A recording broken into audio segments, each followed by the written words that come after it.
기회는 준비된 도시를 선택합니다. 대지엔 바이오, 반도체, 도심엔 문화, 하늘엔 우주. 대한민국 미래 산업의 새로운 가능성을 열어가는 곳.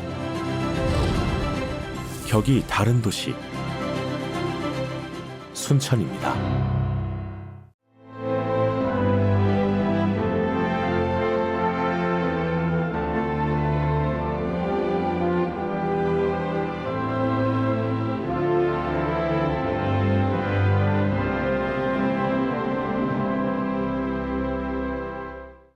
예수님은 하나님의 나라를 겨자씨 한 알에 비유합니다. 겨자씨는 눈에 잘 보이지도 않을 만큼의 작은 씨로, 이 비유는 하나님 나라가 겨자씨처럼 아주 작고 미미한 데서 시작함을 강조합니다. 하나님 나라가 작은 것에서 시작하지만 겨자씨가 나무로 자라가듯 자라간다는 예수님의 생각은 구약 성경에도 흐르는 가르침입니다. 출애굽기 15장에 나오는 모세의 노래는 출애굽 사건을 나무 옮겨 심기로 표현합니다.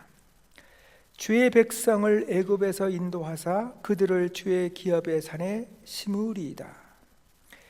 시편 80편은 이렇게 옮겨 심은 나무의 놀라운 성장을 노래합니다. 주께서 한 포도나무를 애굽에서 가져다가 민족들을 쫓아내시고 그것을 심으셨나이다. 주께서 그 앞서 가꾸셨으므로 그 뿌리가 깊이 박혀서 땅에 가득하며 그 그늘이 산들을 가리고 그 가지는 하나님의 백향목 같으며 그 가지가 바다까지 뻗고 넝쿨이 강까지 미쳤거늘. 하나님 나라의 성장을 이렇게 포도나무의 놀라운 성장으로 표현을 합니다. 오늘 구약 에스겔 본문도 하나님 나라 성장의 신비를 보여줍니다. 하나님께서 한 백향목 꼭대기에 연한 가지를 꺾어 우뚝 높은 산에 심었더니 그것이 자라 큰 나무가 됩니다.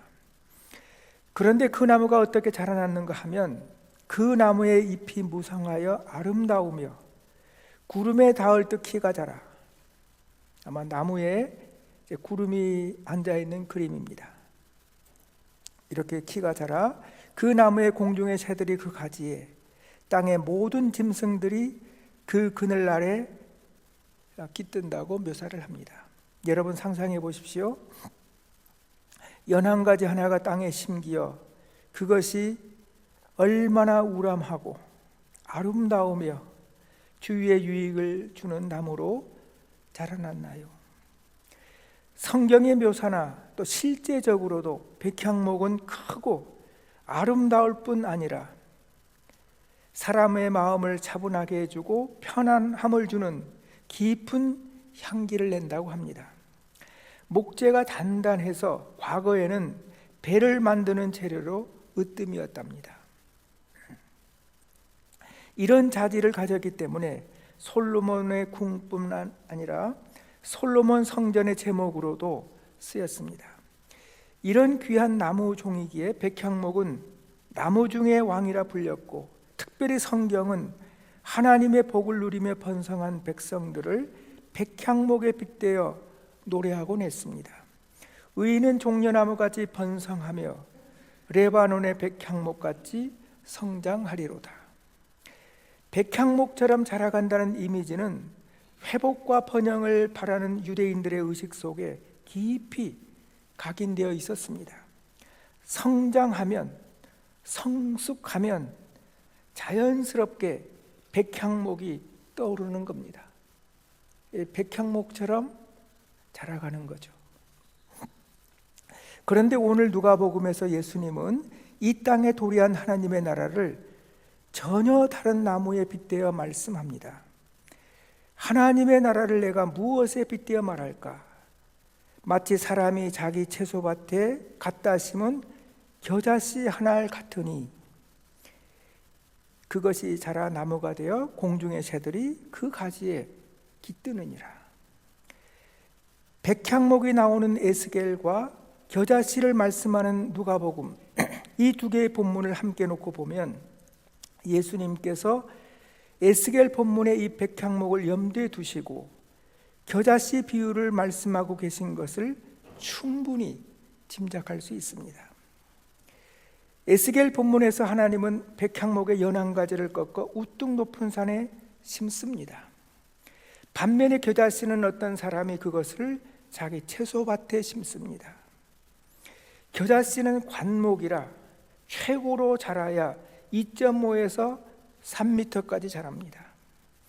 관목은 굵은 통나무처럼, 백향목처럼 하늘로 쭉 뻗어 올라가는 그런 나무종이 아닙니다. 줄기들이 무성하게 자라 덤불처럼 보이는 종입니다. 관목도 그 자체로 아름답지만 백향목과는 완전히 다른 모양과 분위기를 자아내고 다른 성장 이미지를 나타냅니다. 백향목은 아주 크고 아름다우며 우람합니다. 그렇기 때문에 성장하면 백향목을 생각하는 사람들에게 예수님의 겨자씨 비유는 이상하게 들릴 수밖에 없습니다. 그들에게 성장은 백향목처럼 자라나는 겁니다. 백향목처럼 아주 크고 아름답게 자라나 견고하며 향기와 쉼을 주고 귀한 곳에 쓰임받는 존재가 되는 겁니다. 그런 가정, 그런 교회, 그런 개인으로 세상을 살아가고 싶지 않으신가요? 우리 자녀들이 그렇게 자라나기를 간절히 바라며 하나님께 기도하지 않으시나요? 그런데 본문에서 예수님은 백향목처럼 자라나고 싶은 사람들에게 겨자씨를 가지고 하나님 나라의 성장을 말씀하고 계시다는 겁니다. 그러면 예수님은 왜 백향목을 겨자씨로 바꾸었고 이 둘은 어떻게 서로 연결되는 걸까요? 백향목을 말씀하는 오늘 에스겔 17장의 배경은 이스라엘의 절망적 상황입니다. 그 상황 가운데 하나님이 주시는 말씀입니다. 이스라엘이 백향목으로 상징되는데 이 백향목의 가지를 오늘 본문의 상황에서는 이 백향목의 가지를 두 마리의 독수리가 차례로 꺾습니다. 전통적으로 첫 번째 독수리를 바벨론 느부갓네살 왕으로, 그리고 두 번째 독수리는 애굽을 가리킨다고 해석을 합니다. 따라서 이것은 하나님의 선민 이스라엘의 최종적인 멸망과 유배 상황, 다시 말해서 이스라엘 역사의 가장 비참하고 가장 무기력한 상황에서 주어진 하나님의 말씀이라는 겁니다. 연이어 가지가 꺾인 이 백향목의 이런 역사적 상황에 여러분, 우리가 무엇을 기대하며 또 희망을 위해 무슨 일을 할 수 있을까요? 바로 이러한 상황에 하나님께서 선지자를 통해 말씀하시는 겁니다. 하나님께서 말을 걸어오시는 겁니다. 9절, 그 나무, 하나님 말씀은 그 나무, 그러니까 두 번씩이나 꺾어버린 그 나무겠죠. 그 나무, 그 나무가 능히 번성하겠느냐.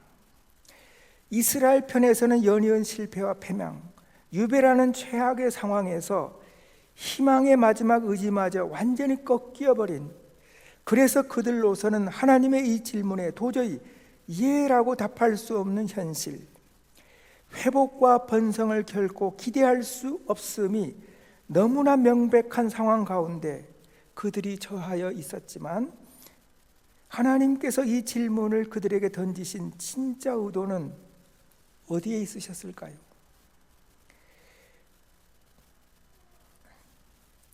그것은 이제 내가 너희를 향한 나의 뜻, 너희가 아름다운 백향목이 되는 그 일을 이제 내가 시작하겠다는 겁니다. 그게 어떻게 가능할까요? 그런 상황에 어떻게 그런 일이 일어날 수 있을까요? 오늘은 3.1절을 기념하는 날인데 대한민국 만세라고 외치셨던 우리의 선배들은 어떻게 우리 민족의 새로운 미래가 이 땅에 도래할 수 있다고 마음에 믿었을까요? 하나님은 어떻게 우리 안에서 그 일을 행하셨나요? 오늘 본문에서도 하나님이 그러한 일을 행하고자 하시는데, 그 일은 오늘 본문 22절에서 백향목 나무 꼭대기 높은 세 가지 끝, 생장점의 끝 지점, 거기에서 또 그것을 통해서 일을 하신다는 겁니다. 하나님은 바로 생장점의 끝 지점, 그것은 정말 부드럽고 연약한 겁니다. 하나님은 바로 겨자씨 같은 그 연한 가지를 통하여 새로운 일을 이루시겠다는 겁니다. 이사야 선지자는 이렇게 외칩니다. 우리가 전한 것을 누가 믿었느냐? 여호와의 팔이 누구에게 나타났느냐? 그는 주 앞에서 자라나기를 연한 순 같고 마른 땅에서 나온 뿌리 같아서 고운 모양도 없고 풍채도 없은즉 우리가 보기에 흠모할 만한 아름다운 것이 없도다. 하나님은 바로 겨자씨 같은 하나님의 종, 고난의 종을 통하여 새로운 구원의 역사를 이루신다는 겁니다. 이것은 우리 개인의 영적 성장에도 동일하게 작용을 합니다. 하나님은 겨자씨 같은 우리의 연약함을 통하여 영적 백향목이 되는 영적 성장의 신비를 우리 안에 이루어 가십니다. 하나님이 친히 그 일을 이루어 가시는데, 그분 앞에서 우리가 할 수 있는 일이 뭐가 있겠어요? 우리는 그렇게 연약한 존재인데 우리가 할 수 있는 일은 사랑이신 하나님이 나와 함께 하심과 그분의 사랑을 경험하는 겁니다. 내가 그 사랑이 하나님을 체험하고 그분의 사랑을 받는 존재임을 깨달아 겨자씨 같은 미약한 존재인 나를 가장 나 되게 하시는 토기장이신 우리 하나님의 손에 나를 온전히 의탁하는 겁니다.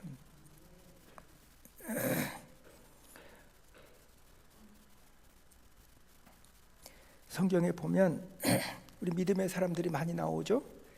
아브라함, 이삭, 야곱, 요셉, 모세, 기드온, 다윗, 베드로, 막달라 마리아, 사도 바울은 그들은 영적인 백향목 같은 사람들입니다. 정말 그런 분들이시잖아요. 백향목 같은 분들이죠. 우리도 그런 믿음으로 살아가고 싶잖아요. 그런 사람들이 되고 싶잖아요.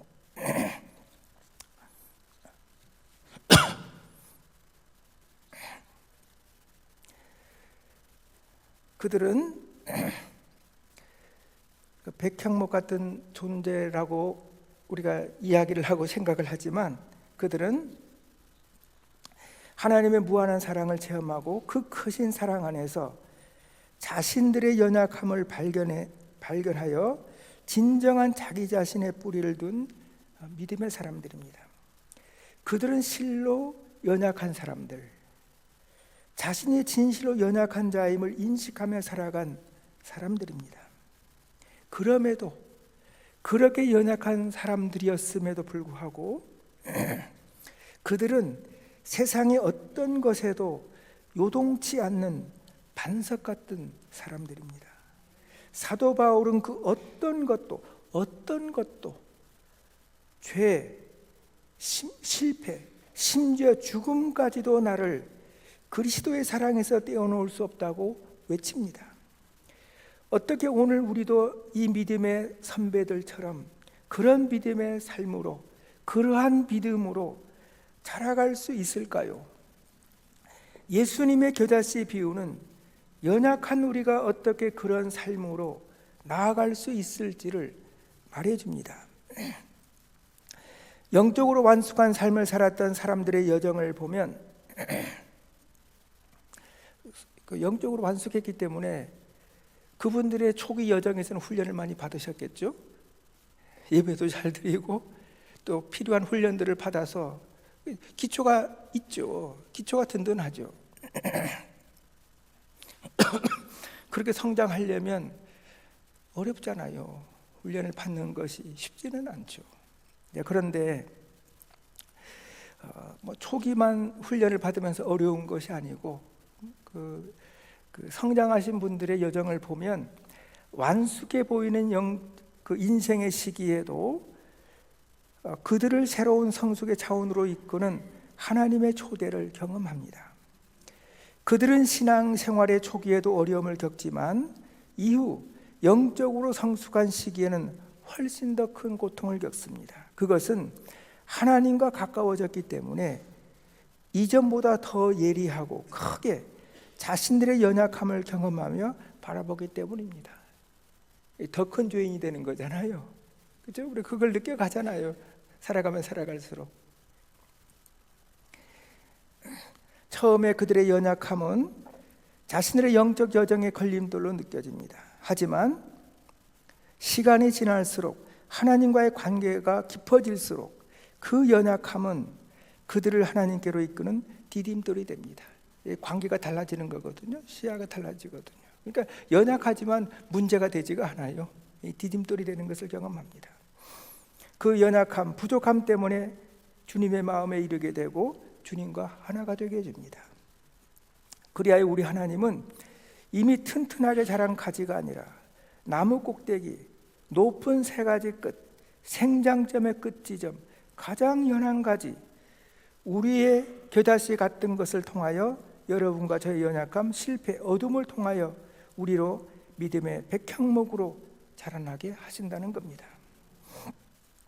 우리는 우리의 강함, 장점만을 가지고 사역하는 것이 아닙니다. 우리는 우리의 연약함을 통해 사역합니다.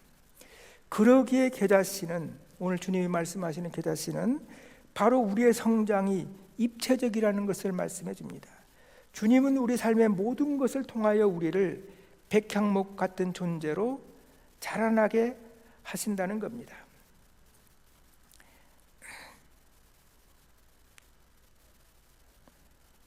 이걸 다시 우리가 훈련의 관점에서 본다면 우리에게 있어 진정한 성숙은 교회 안에서의 예배와 훈련만을 통해, 이것도 굉장히 정규적인 훈련이고 중요한 훈련이지만 이것만을 통해 완성되는 것은 아닙니다. 주님의 제자들은 3년 동안 예수님에게 집중 훈련을 받았지만 십자가 앞에서 무너집니다. 예수님께서 직접 베푸신 훈련인데 얼마나 훌륭하고 좋은 훈련이었겠습니까? 그런데 무너집니다.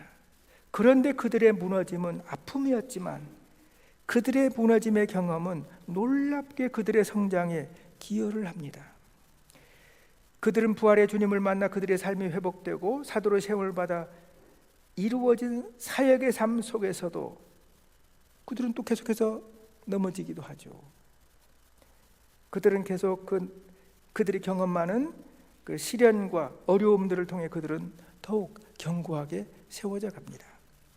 그들의 연약함이 그들로 하나님의 사랑에 더욱 뿌리내리게 합니다. 하나님께서는 오늘 우리에게도 동일한 방법으로 우리를 아브라함처럼, 모세처럼, 베드로와 바울처럼 태산 같은 믿음의 사람으로 자라나게 하십니다. 어떻게 그런 일이 가능할까요?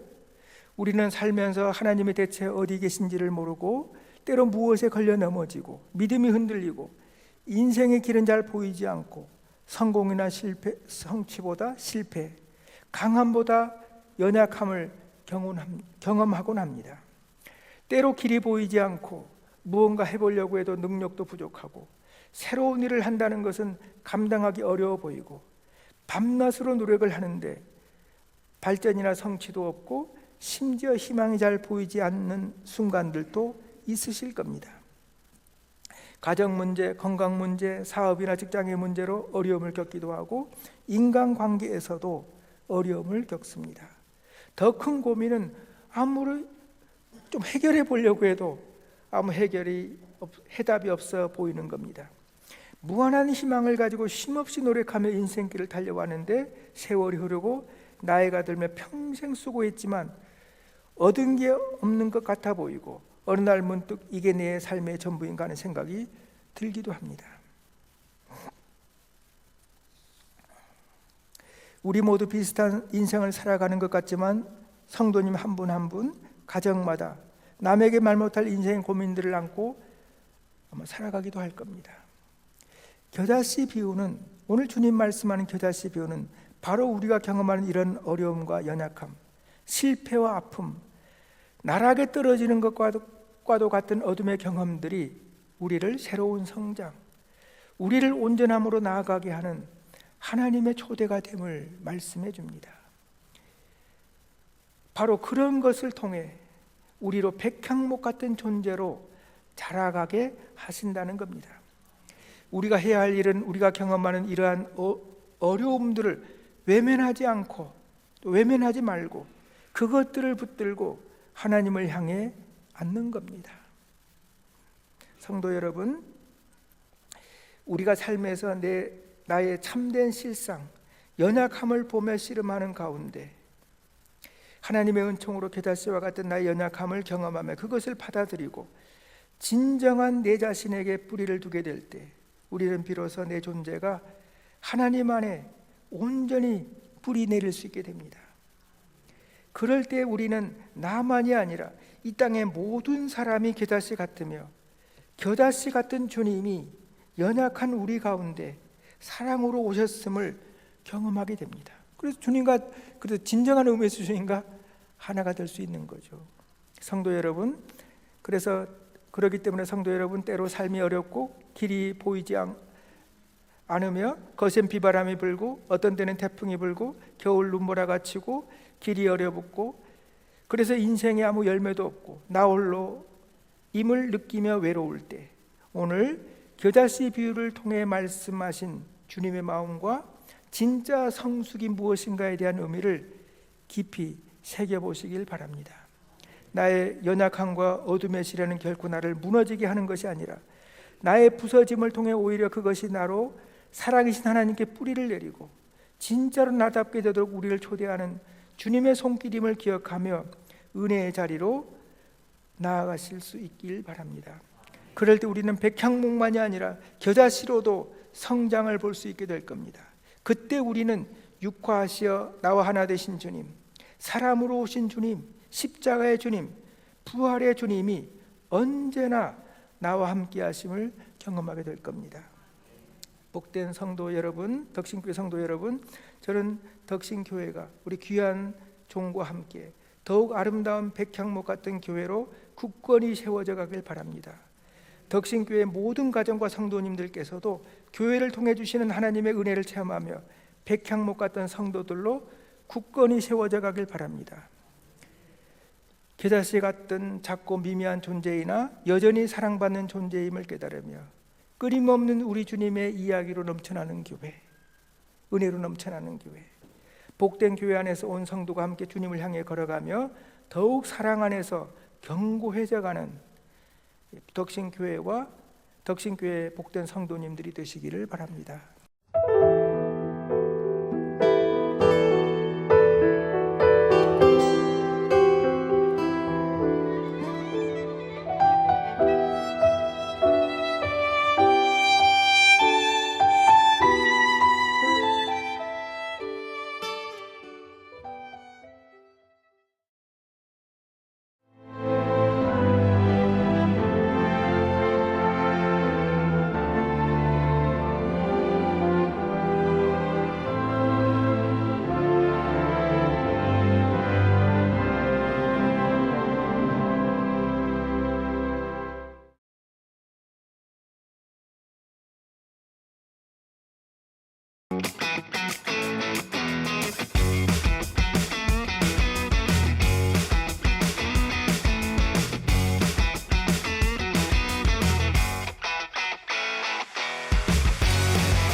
기회는 준비된 도시를 선택합니다. 대지엔 바이오, 반도체, 도심엔 문화, 하늘엔 우주.